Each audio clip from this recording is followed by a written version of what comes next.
Alô, comunidade! Começa agora o ICL Urgente, sempre às 5 horas da tarde, com as principais notícias do Brasil e do mundo. Nós trazemos um resumo com os fatos, a análise a quente deste dia 20 de maio de 2026, em que o Brasil ainda está às voltas com a candidatura de Flávio Bolsonaro, que balança e pode cair. Por enquanto está mantida a candidatura.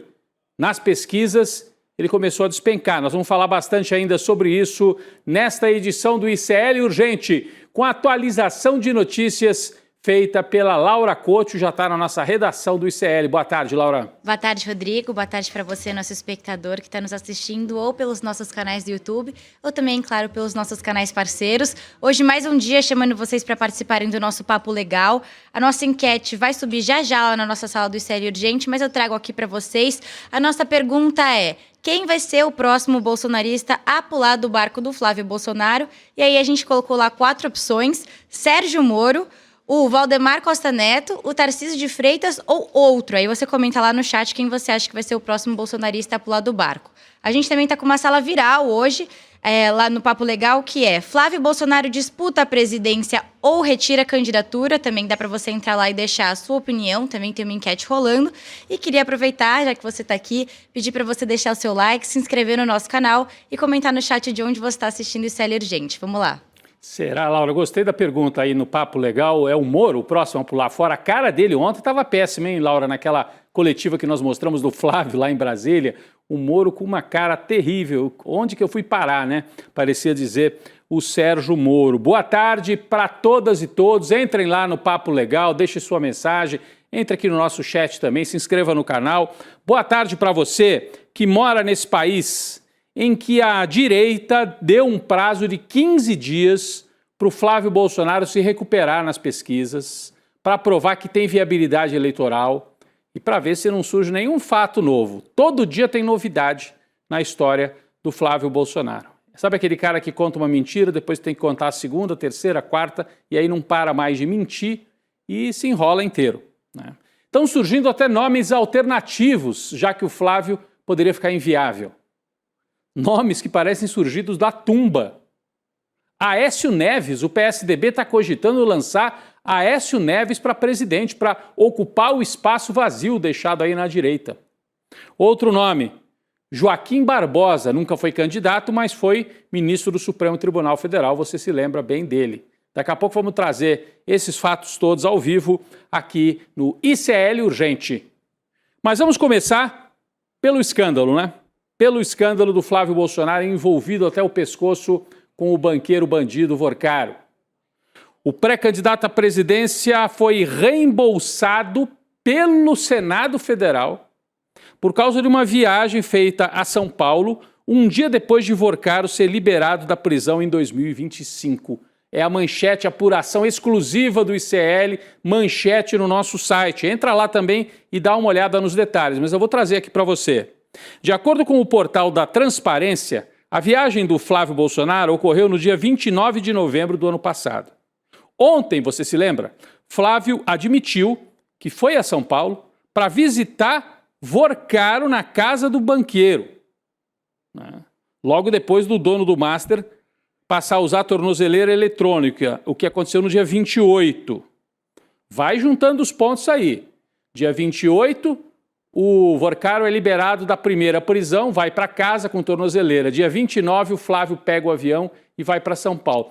Dia 29, o Senado pagou essa viagem para o Flávio Bolsonaro.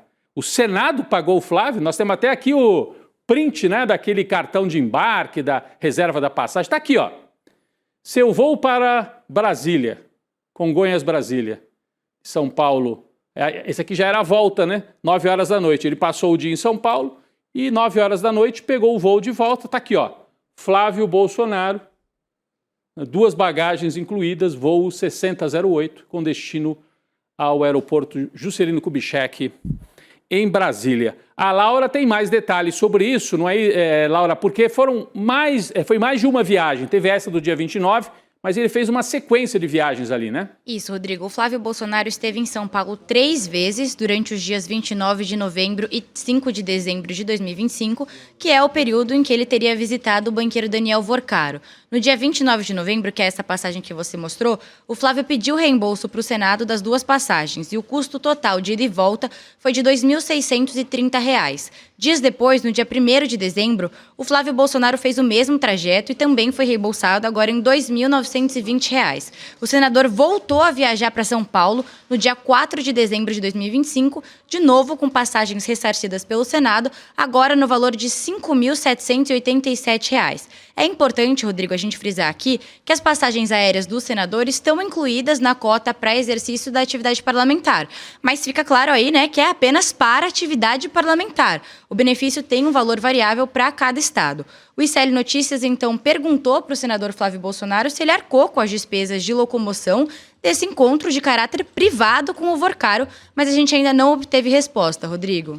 Então, só para deixar bem claro, né, Laura, o levantamento feito pela nossa equipe, foram 3 viagens nesse período aí, você explicou muito bem, entre 29 de novembro e o início de dezembro. 4 vezes ele voou Brasília-São Paulo. Não sabemos exatamente em qual dessas 3 vezes, aliás, 3 vezes ele voou, em qual dessas 3 é que ele visitou o Vorcaro. Seja em qual viagem for, uma delas, em que ele foi a São Paulo para visitar o Vorcaro, foi paga com dinheiro público, até porque as 3 foram pagas com dinheiro público. Coincidência ou não, logo depois da 3ª viagem, no dia 5 de dezembro, Flávio anunciou a pré-candidatura a presidente. O que não cola realmente é aquela justificativa dele: precisei pegar o avião e ir até lá para avisar que não seguiria com a parceria com o Vorcaro. Veja, para pedir o depósito da grana que estava atrasada, e que chegava a mais de 100 milhões de reais, o Flávio Bolsonaro grava áudio e telefone, que é o mais importante, né? Pedir o dinheiro. Aí, para simplesmente dizer para o Vorcaro: olha, nossa parceria terminou porque descobrimos que você não é uma boa pessoa. Olha como nós somos inteligentes, percebemos. Então, estou vindo aqui para dizer que não seguiremos juntos. Precisava pegar o avião com dinheiro público e ir até São Paulo para dizer isso? Não faz o menor sentido. Ele precisava conversar outras coisas com o Vorcaro. Parece filme de mafioso, em que um sabe que o outro mafioso vai ser preso e aí viaja ou se reúne para dizer: olha, isso você pode falar, aquilo você não pode, segura sua onda, você vai para a cadeia, eu fico do lado de fora e te ajudo depois. Dá a impressão, mais de uma situação desse tipo. E agora documentada com as passagens, dinheiro público envolvido. O escândalo Bolsomaster piora a cada dia e está difícil de manter em pé a pré-candidatura à presidência de Flávio Bolsonaro. A própria cúpula do Partido Liberal está bastante preocupada. Publicamente, tratam o caso como apenas um revés momentâneo, mas internamente as justificativas apresentadas pelo pré-candidato não convenceram ninguém. Principalmente essa: eu peguei o avião e fui me reunir só para dizer que não ia mais seguir na parceria com o Vorcaro. Não convence ninguém, né? Não convence ninguém, nem os aliados, nem muito menos os eleitores independentes. Integrantes do alto escalão do partido estão prevendo um prazo aí de 15 dias para reavaliar se o Flávio Bolsonaro tem condições de continuar como candidato. Agora há pouco, o Valdemar Costa Neto teve que publicar uma nota oficial do PL para dizer: não, esta informação que está nos jornais não é verdade, não demos esse prazo ao Flávio. Claro que esse é o papel do Valdemar, eles não vão dar um prazo assim, um ultimátum. Mas isso é uma conversa política que está nos bastidores e que está apurada por vários jornalistas em Brasília. Pior para o Flávio Bolsonaro é que parece que vem mais bomba por aí. Segundo a revista Fórum, uma publicação no site da revista Fórum, Flávio Bolsonaro já foi avisado pelos auxiliares jurídicos de um novo escândalo que pode explodir e que pode ser ainda mais destrutivo. Está aqui a manchete da Fórum. Flávio foi avisado de novo escândalo que o atingirá além do caso Vorcaro. Não tem nada a ver com o Vorcaro esse segundo caso. O que seria? Não temos todos os detalhes, mas a matéria da Fórum diz que a nova crise deve girar em torno do ex-governador Cláudio Castro, do Rio de Janeiro, parceiro do Flávio Bolsonaro, O Flávio tinha secretarias inteiras de porteira fechada dentro do governo do Cláudio Castro. E o Cláudio Castro está sendo investigado no âmbito daquela investigação da refinaria Refit e daquele sujeito que é um devedor, considerado o maior devedor de impostos do Brasil, o Ricardo Magro, que inclusive está foragido. Aí na tela o Cláudio Castro, que renunciou ao mandato, e agora na tela o Ricardo Magro, foragido nos Estados Unidos. Esses dois nomes podem bater na porta do Flávio Bolsonaro e inviabilizar de vez a candidatura dele. Tem mais, hein? Tem mais, no inferno astral de Flávio Bolsonaro. Numa entrevista à CNN Brasil, o CEO da Atlas Intel, Andrei Roman, e a Atlas acabou de publicar aquela pesquisa ontem, né? Dizendo que o Lula abriu 7 pontos em relação ao Flávio Bolsonaro por causa do escândalo do Vorcaro. O Andrei Roman, nessa entrevista para a CNN, afirmou com todas as letras que recomendaria a substituição de Flávio Bolsonaro como candidato. Ele disse no estúdio da CNN, o Flávio hoje é uma candidatura inviabilizada, disse o diretor da Atlas Intel, porque já caiu 7 pontos e está caindo mais, está sangrando em praça pública. A Go Up, produtora responsável pelo polêmico filme Dark Horse, nunca lançou nenhum filme, nem no Brasil e nem no exterior. É muito estranho. O sujeito pega um filme com um orçamento de mais de 100 milhões de reais e entrega tudo na mão de uma produtora que nunca existiu, cujo primeiro filme é justamente esse. A dona da produtora, Carina Ferreira da Gama, tem 2 empresas que constam no sistema da Ancine. Além da Go Up, ela tem mais 2. Está aí na tela a Carina, né? Parece mais uma produtora amadora, mas lidando com muito dinheiro. Além da Go Up, ela tem mais 2 registradas na Ancine. A Go7, assessoria, e a Instituto Conhecer Brasil. Estas empresas também nunca registraram nem lançaram nenhuma produção no Brasil. Laura tem mais informações sobre esta personagem, a Carina, Laura, que pode virar uma personagem central se a polícia for investigar a fundo. Ela não me parece ser do esquema mais bandido, mais antigo ali do PL. Pode ser que entregue muita coisa, Laura. Sim, Rodrigo, olha só isso. De acordo com a Ancine, a Go Up teve o registro confirmado só no dia 9 de julho de 2025 e agora está numa situação regular. Ou seja, ao que tudo indica, a empresa foi criada justamente só para fazer o filme do Bolsonaro. O que faz sentido, né, Rodrigo? Já que a Carina Gama era conhecida do Mário Frias de outras épocas e foi convidada pelo próprio deputado para participar do projeto. A Carina também admitiu que o dinheiro para a produção de Dark Horse começou a entrar em março de 2025, vindo daquele fundo mantido pelo advogado Paulo Calixto, que também é o advogado do Eduardo Bolsonaro, e esse fundo que fica no Texas. Segundo ela, a produção e a pós-produção de Dark Horse já custaram o equivalente a 13 milhões de dólares, que é aí na tradução do câmbio, né, 65 milhões de reais na cotação atual. Mas vale reforçar aqui que o filme Agente Secreto custou 28 milhões de reais e o vencedor do Oscar, Ainda Estou Aqui, custou 45 milhões de reais. Então fica um pouco suspeito, né, Rodrigo? A Ancine também informou que a Go7 e o Instituto Conhecer Brasil estão numa situação irregular desde janeiro desse ano, de 2026, por falta de renovação da documentação. Rodrigo. É tudo suspeito nessa história e agora chegamos a mais um detalhe suspeito. Uma produtora que nunca fez nenhum filme e que vai ter dificuldades para se explicar. Temos mais esqueletos aí no armário do escândalo Dark Horse, hein?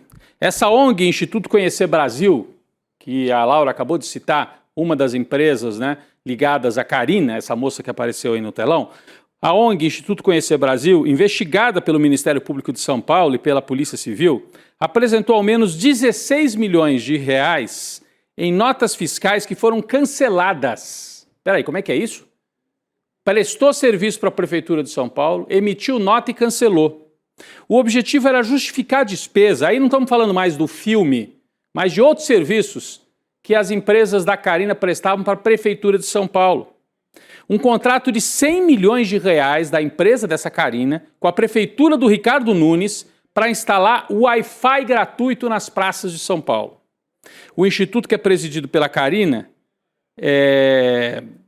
ela também é dona da Go Up, como a gente citou aí. A Laura explica melhor para a gente que tem É muito estranho isso, Laura. Muita nota que foi emitida e cancelada, é isso? Rodrigo, um levantamento do portal G1 revelou que a ONG da Karina Gama apresentou recibos sem valor fiscal e notas de até 4 milhões de reais numa única fatura para justificar esses gastos do contrato com a prefeitura. Acontece que essas notas foram canceladas no próprio site da Prefeitura de São Paulo, horas ou dias depois da emissão. Tudo isso aconteceu entre junho de 2024 e dezembro de 2025. Em um dos casos, o Instituto Conhecer Brasil da Karina Gama contratou serviços da empresa Complexes Soluções Integradas no valor de 2 milhões de reais para o reparo técnico de equipamentos. Só que a nota foi cancelada no mesmo dia em que foi emitida. Mesmo assim, ela foi incluída na prestação de contas entregue pela ONG para a Prefeitura de São Paulo. Agora, olha que coincidência. Essa empresa, a Complexes, também aparece como prestadora de serviços do gabinete do deputado federal Mário Frias, o produtor do filme Dark Horse. Questionada, a Karina disse desconhecer notas canceladas pelos fornecedores contratados e a Prefeitura de São Paulo também se manifestou e disse que monitora a execução do contrato e que não tem irregularidade nenhuma, Rodrigo. O contrato com a Prefeitura de São Paulo, só para explicar um pouco melhor aqui, previa essa instalação de 5 mil pontos de Wi-Fi gratuito na Prefeitura de São Paulo até junho de 2025. Só que até agora só 3.200 aparelhos foram instalados. Além disso, foram assinados pelo menos mais 3 aditivos no contrato e ainda nada foi entregue aí como prometido, Rodrigo. Isso, é muita informação. Eu vou só fazer um resuminho bem rápido, Laura. Você trouxe muito bem aí a explicação. Então, veja, a Karina é dona da produtora Go Up, que recebeu o dinheiro para produzir o filme Dark Horse. Então, ela tem uma proximidade com os bolsonaristas. Quem produz o filme, Mário Frias. Aí a Karina, por coincidência, nessa mesma fase, ganha um contrato da Prefeitura de São Paulo do Ricardo Nunes, bolsonarista, e a Prefeitura injeta 100 milhões de reais na empresa da Karina para ela fornecer Wi-Fi na Prefeitura. Quem é que a Karina contrata para prestar serviço técnico na hora de instalar as antenas de Wi-Fi? Uma empresa, Complexes, que também presta serviço para o Mário Frias. Então é um time fechado, dinheiro circulando, dinheiro suspeito, notas canceladas, dá a impressão de um jogo de cartas marcadas que envolve o filme e agora envolve também um esquema na Prefeitura de São Paulo que tem que ser melhor explicado. E envolve, claro, o Mário Frias. Vamos falar dele agora. Mário Frias, que foi ministro da Cultura do Bolsonaro e é o produtor desse filme, teria destinado 2 milhões de reais através de emendas parlamentares justamente para abastecer a ONG Instituto Conhecer Brasil, presidida por Karina Ferreira da Gama. Em 21 de março, o ministro Flávio Dino, do STF, determinou que Frias se manifestasse em 5 dias sobre os fatos relatados pela deputada Tabata Amaral, pedindo apuração desses repasses. Por que ele mandou esse dinheiro para uma ONG da mesma moça que participa da produção do filme? Então é dinheiro público indiretamente para o filme? Bom, acontece que o Mário Frias está sumido, hein? Está sumido, ele que já foi até ator de Malhação. Um oficial de justiça enviado pelo STF não conseguiu encontrar o Mário Frias nem nos endereços fornecidos pela Câmara, nem no gabinete. O oficial tenta contato sobre o início da apuração e, para dar o prazo para ele se manifestar. O endereço fornecido pela Câmara dos Deputados em Brasília não é mais o endereço oficial do parlamentar há 2 anos. Ô Laura, não conseguem citar o Mário Frias para ele explicar nem no endereço residencial de Brasília e nem no próprio gabinete, é isso, né? É isso, Rodrigo. No dia 14 de abril, ou seja, mais de um mês atrás, o STF registrou que um oficial de justiça fez 3 tentativas de intimar o Mário Frias no gabinete parlamentar dele em Brasília, mas não obteve sucesso. O gabinete também foi contatado e informou que o Frias estava numa missão internacional e não havia informação sobre a data do retorno dele. O oficial de justiça também registrou que um assessor do Frias foi procurado, mas o telefone de celular está sempre desligado. Os aliados do Frias afirmam que ele está no Bahrein, Rodrigo. Gostam de ir para o Bahrein, né?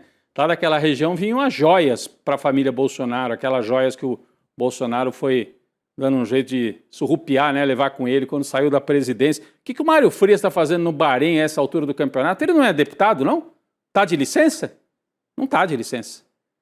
Ele fica nos Estados Unidos cuidando do filme, fica no Bahrein, a última coisa que ele faz é ser deputado.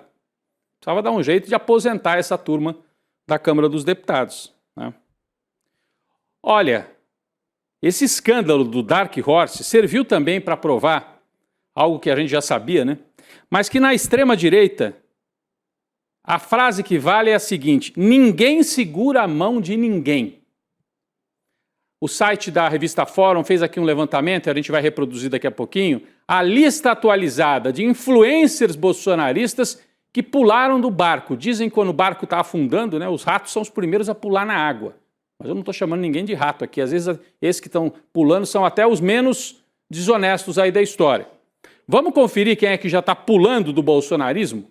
Vamos colocar aqui na tela a nossa lista? Olha só a quantidade de gente questionando o Flávio Bolsonaro. Tudo bolsonarista, a favor do 8 de janeiro, defensor de governo negacionista. Alexandre Garcia, jornalista, ele disse que o episódio pega muito mal para a direita. Caio Coppola, né, comentarista aí de TV, de rádio, publicou um vídeo acusando o Flávio de insistir numa mentira e desmoralizar a direita. Rodrigo Constantino, jornalista, esse aqui é o mais desesperado, grava um vídeo atrás do outro, dizendo, outro dia ele gravou um falando assim, eu estou de saco cheio, é uma confusão, eles estão afundando o bolsonarismo e a direita. Né? Ele disse que ele já não apoia mais o Flávio Bolsonaro.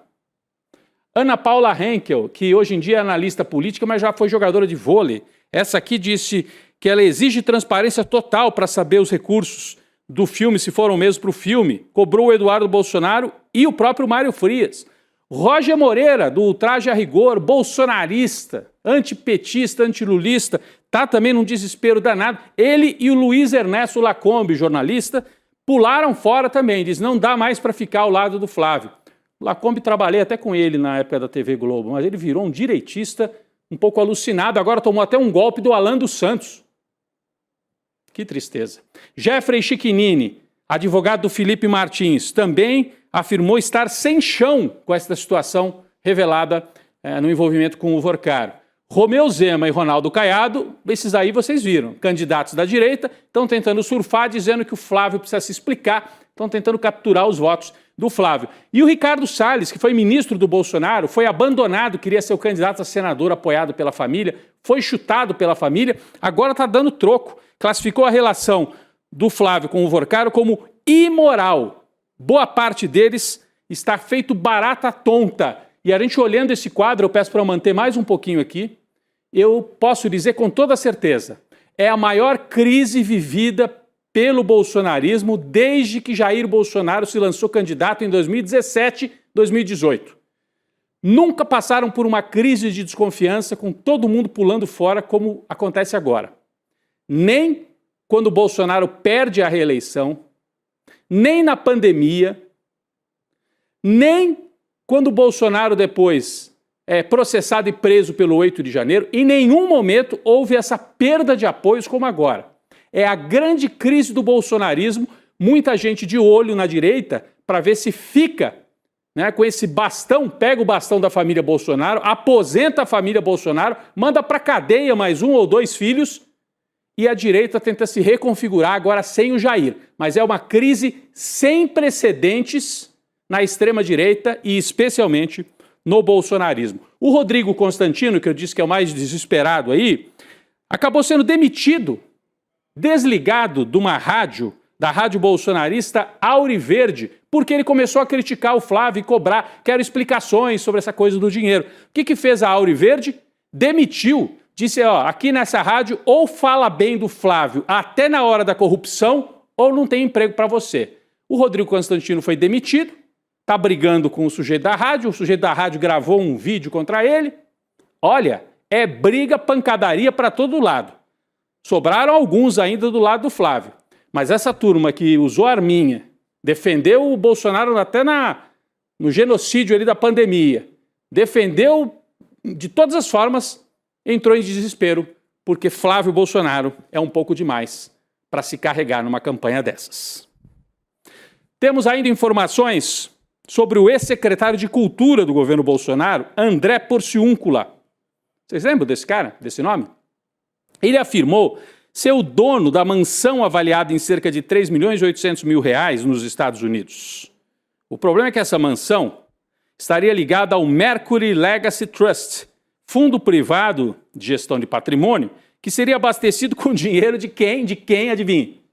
Daniel Vorcaro, do Banco Master.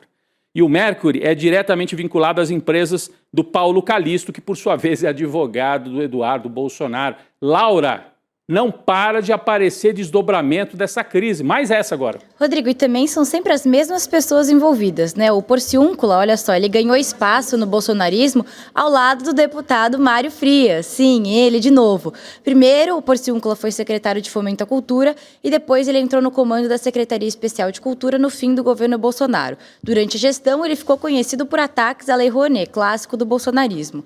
Além disso, as investigações também apontam que o Porciúncula, ele foi sócio do Eduardo Bolsonaro, outro nome famoso aí da nossa história, e também do empresário Paulo Generoso, numa holding aberta no Texas em 2023. Essa holding fez um empréstimo de mais de R$800 mil numa única movimentação financeira que foi registrada antes de ser fechada. Rodrigo. É isso. Ô, Laura, eu tenho aqui, acabou de pintar aqui para mim, ó, não é notícia repetida não, hein? Flávio Bolsonaro usou verba do Senado para bancar a viagem a São Paulo. Aí você fala, você já falou disso, Rodrigo, no começo do programa. Mas é outra viagem. Essa aqui foi uma viagem de pré-campanha com empresários em dezembro do ano passado. As passagens aéreas custaram mais de R$13 mil e foram pagas também com cota parlamentar. A viagem aconteceu poucos dias depois do Flávio anunciar sua pré-candidatura. Então teve aquelas 3 viagens que a Laura já citou aqui, e teve essa também, para participar de um almoço na sede do Banco UBS com empresários e nomes do mercado financeiro. Os registros no Senado mostram que as passagens foram mesmo emitidas. Após o caso vir à tona, a assessoria de Flávio Bolsonaro afirmou que houve um equívoco e disse que o valor seria ou será devolvido ao Senado Federal. Laura. Rodrigo, isso tudo acontece logo depois de vir à tona aquela viagem que a gente comentou no começo do programa do Flávio Bolsonaro para encontrar com o Vorcaro, que também foi bancado pelo Senado Federal. E tempo livre para eles, só para eles no caso, né? Porque em meio a esse avanço das discussões sobre o fim da escala 6x1, o Flávio Bolsonaro está defendendo o retrocesso. Ele agora apresentou uma proposta alternativa para flexibilizar a CLT. A ideia defendida pelo Flávio Bolsonaro é que o trabalhador, o trabalho, na verdade, passe a ser remunerado por hora, com o próprio funcionário responsável por definir o quanto ele quer, quanto tempo ele quer trabalhar. A questão que fica aqui, Rodrigo, é quantas horas por dia o Flávio trabalhou esse ano no Senado Federal, né? O Flávio também defende que o modelo manteria os direitos, mas de forma proporcional às horas trabalhadas. O senador também criticou a PEC do fim da escala 6x1, afirmando que a medida pode gerar desemprego e o aumento do custo de vida. Quantas horas o Flávio trabalhou desde o fim do ano passado? Entre viagens para São Paulo, reuniõezinhas com o Vorcaro, né? Coletiva, entrevista coletiva para lá e para cá, reunião com o empresário para ver quem é que banca a pré-candidatura agora que está, né, se desmilinguindo. Quantas horas ele trabalhou? Mas vamos falar de outro bolsonarista, né? A Carla Zambelli. O Alexandre de Moraes determinou que o Ministério da Justiça e o Itamaraty adotem providências necessárias para a extradição da Carla Zambelli. Que novela, hein?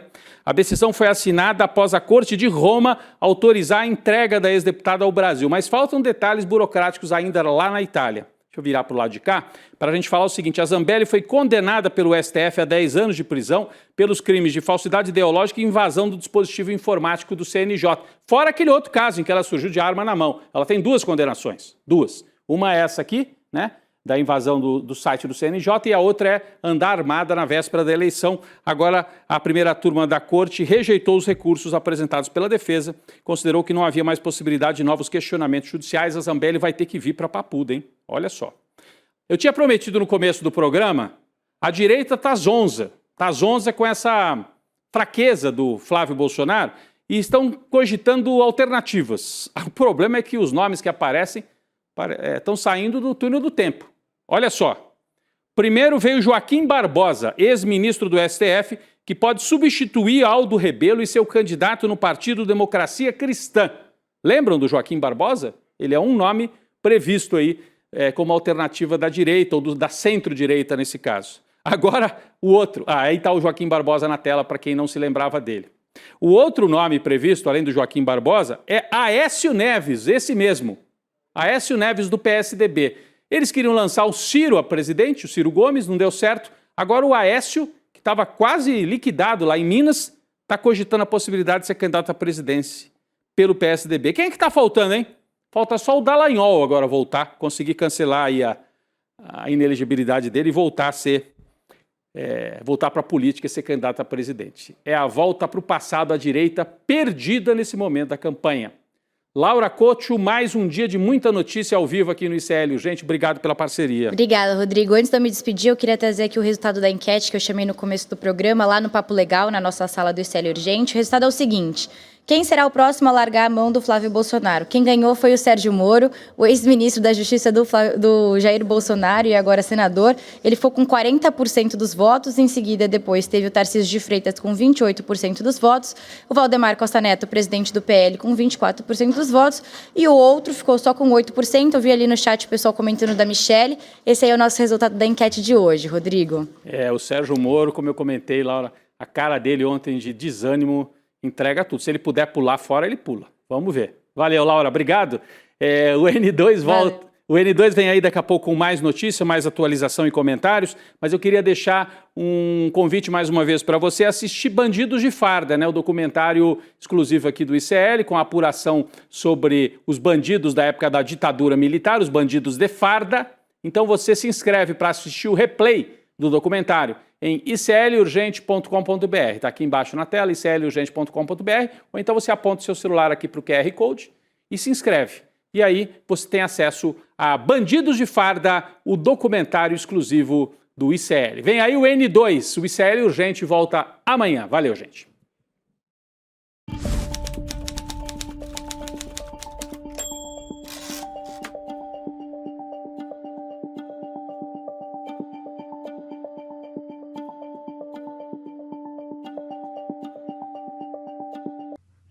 Antes das redes sociais existirem, havia as salas de bate-papo.